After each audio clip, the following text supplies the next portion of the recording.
Dans le premier épisode, nous avons vu que l'augmentation constante des émissions de gaz à effet de serre a réchauffé le climat, et qu'en France, l'élévation moyenne des températures est même supérieure à la tendance mondiale. Dans ce deuxième épisode, nous allons voir comment cela se traduit en Bretagne. À votre avis, quelle a été l'augmentation de la température moyenne en Bretagne au cours des 50 dernières années? Moins d'un demi-degré?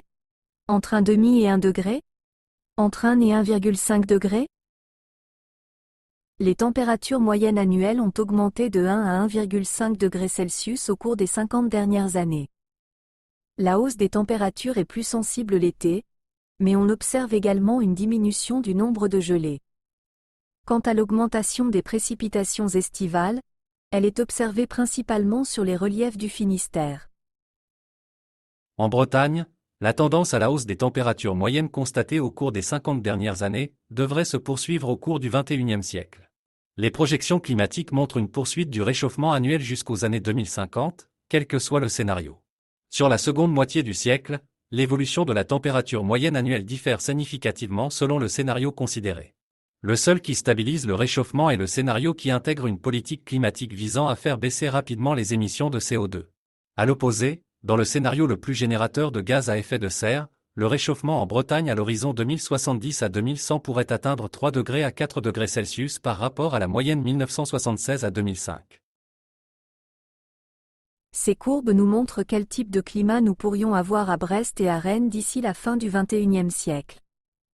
Les valeurs indiquées pour Nice, Avignon, Toulouse et Angoulême sont les températures moyennes de ces villes pendant la période 1950 à 1980. En 2050, la Bretagne pourrait avoir des températures moyennes du même ordre que celles que connaissait la région toulousaine. À la fin du siècle, on pourrait atteindre des moyennes dignes de la Côte d'Azur.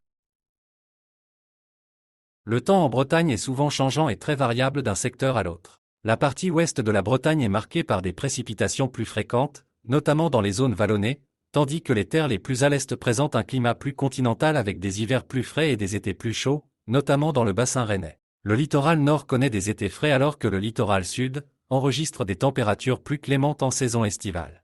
Les territoires bretons se caractérisent par 6 zones climatiques différentes. Littoral, venté, été frais, mais doux en hiver, pluie moyenne. Littoral doux, venté, été clément.